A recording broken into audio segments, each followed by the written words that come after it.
It's great to have such a great turnout of happy, smiling faces.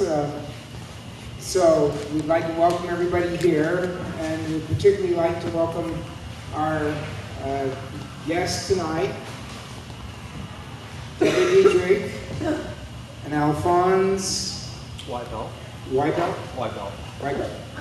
So, as you know Debra, you know her background, but I don't know that you know as much about Alphonse. But he's been in the makeup and cosmetics industry for many years, and they've formed a new company called Beauty. That's right. A little pause there for emphasis. Beauty. Muse Beauty. So, without any further ado, we'd like to turn the time over to them, and we really want to thank you both for coming and doing this presentation, which I think is going to be a great benefit to our school. This is great to have the microphone, that we don't have to shout it out. Okay, so if anyone, first of all, thank you so much for coming day school. How many of you are in day school? Look at that, Alphonse. Thank you, day school, for coming and hanging out. And if there's any empty seats up close that anyone wants to slide up closer, you're certainly welcome to do that, okay? Okay, so I'm Debra, you all know that. I'm here tonight as guest speaker, period. Okay? Alphonse is my business partner and my really great friend. We met each other actually at the San Francisco Institute. He came in and tried to sell makeup into our school. And I think I made him come back and do a presentation 4 or 5 times. He said that I was just wretched, right? Is that what he said, something like that? Anyway, we both love makeup. We're both pretty much perfectionists about what we do.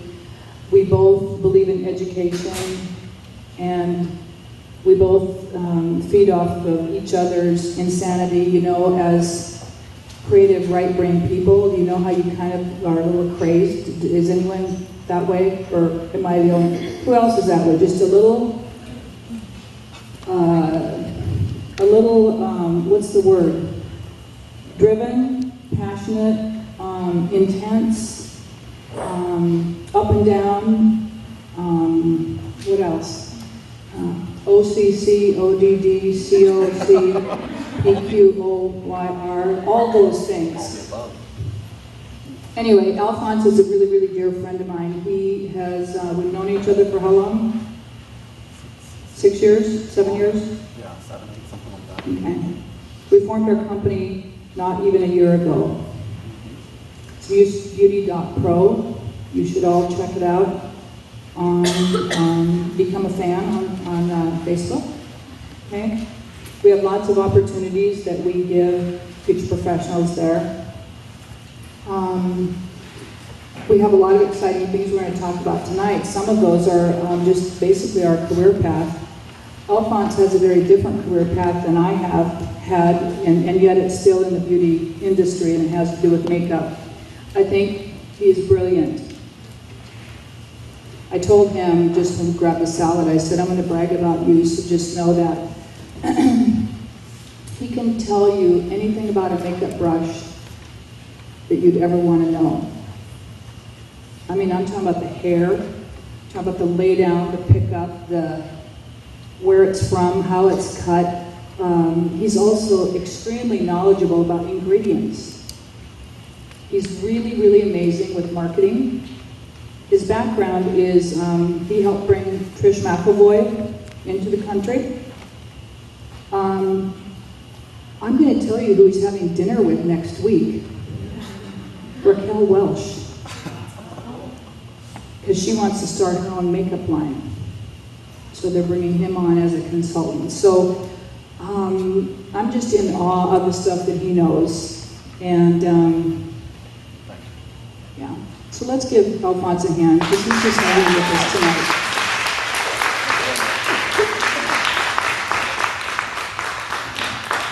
You want to say a few words, Alphonse? Hello. All right. Thank you very much for all of you coming tonight. I think the main reason that we are together is because of our passion for what we do. And I see it in here. This is why you are here, because of your passion. You have chosen to enter the beauty industry because there's something, whether as a child all you wanted to do was sneak into your mom's bathroom and play with her makeup, or there's something architectural that you want to create because of the vision that you see in your mind. We all share something in common. Sure, many things, but tonight we're going to talk about the passion of beauty. So with that being said, I think we want to talk to you a little bit about the new year, your 2011 career path. I read a quote recently from a good friend of mine, and it's on his Facebook page, wall, whatever they call it nowadays, and it said something along the lines of, you can try and make it happen, or you can choose to make it happen. And I thought that was really very smart, short, sweet. How many times do you find yourself saying, okay, I'll try. I can try and do that. I'm going to try and lose weight. I'm going to try to get back to the gym. I'm going to try to get better with this, and I'm going to try to save money this year. You can try it, or you can do it.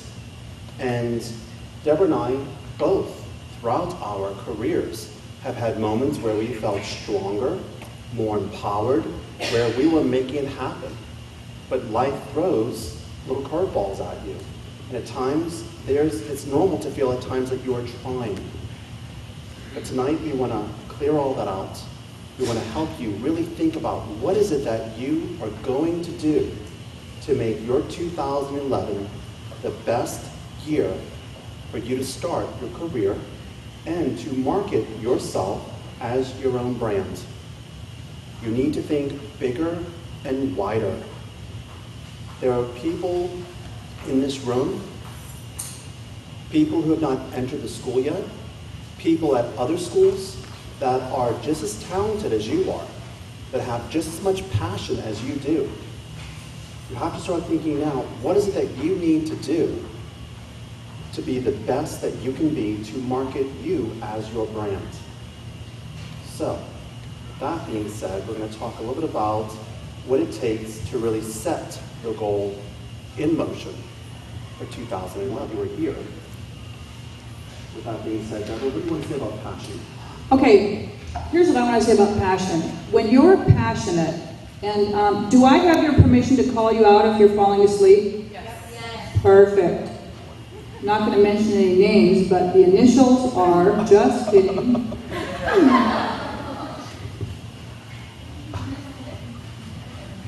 I got your back. I used to always think I was a workaholic. And I used to think that was bad and wrong. I had judgment about being a workaholic. Here's what I know. I've been in this business for over 35 years, and here's what I can tell you. Passion is what got me where I am. When you're passionate about something, it's really easy to over-deliver. Let me repeat that. When you are passionate about something, it's really easy to over-deliver. So, I don't mind coming here and working tonight. I don't mind getting up at 4 o'clock tomorrow morning to fly to LA for 2 days, coming back at 6 o'clock at night, jumping on an airplane to go to Jacksonville for a week. I don't mind doing that. It's my off time. Flying isn't, I don't get paid to fly. I just get paid to be where I need to be. Why would I do that crazy kind of stuff? Why do you have such an erratic, crazy schedule? And you were on the phone all the way you were out here. Why is that? Because you hate your job? No, it is the passion of what we do. Yeah. You know, I've been in this industry for over 20 years. I'll just round it off, or round it down. You sure it's only 20? I'm rounding down. Okay. I like to round up. All right. So I've been in this industry for over 20 years, and I started, we'll talk a little bit more about that, but I started with an idea, a vision. Wasn't quite sure where I wanted to go. So I was someone that kind of like fell into this, and I was someone that constantly over-delivered.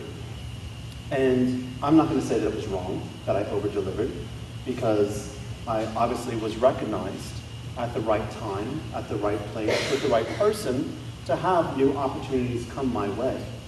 I think just nowadays you have to be smart about what you're delivering and what is it that you are delivering. Are you delivering your best, or are you just delivering busy work?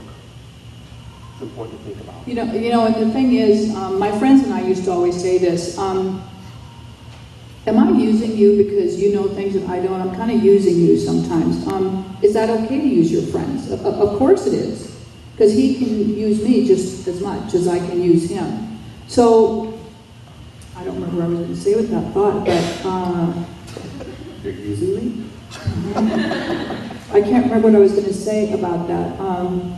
It's about with the networking or using your resources. Campaigning, thank you. Yeah, networking. So when you're talking about having people being passionate and over-delivering and having someone recognize you, I know in beauty school, excuse me, there's lots of really beautiful people. Yes, even up here in Northern California, there's beautiful people. Huh? Many. Yeah, absolutely. So when you get here, sometimes it's kind of weird. It's like, oh my God, there's so much competition. Everyone looks so good. How am I ever going to stand out? Do any of you feel that way? And who has the nerve to raise your hand and say you felt that way? Yeah.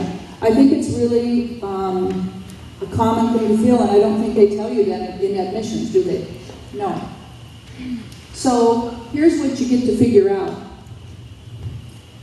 I call this campaigning for myself. Sucking up, kissing ass, schmoozing, you call it whatever you want to call it. I'll deny that I ever said that in this room. But you do whatever it takes, and I'm just speaking the truth, you do whatever it takes to get noticed in a good way. Do you know what I'm talking about? Cleaning the wash house, sweeping the floor for someone, asking someone if they need help. That's the kind of stuff I'm talking about. Campaigning for yourself so that when a design team event comes up or a guest speaker comes in and says, you know what, I'd love to have someone help with a photo shoot this weekend. Do you think you can do it? I have just the person for you. They're pretty quiet, but they're really on purpose. And don't think for 1 second that people don't notice what you do. Everyone notices the slacker or the people that jet out of here first and don't help to stay and clean up. I haven't been here that often. I can tell you the same people that I know that are the ones that are cleaning up, organizing the chairs every time everyone leaves this room. So what I want you to think about is, what do you do to campaign for yourself? What do you do to help yourself stand out in its midst of all this friendly competition?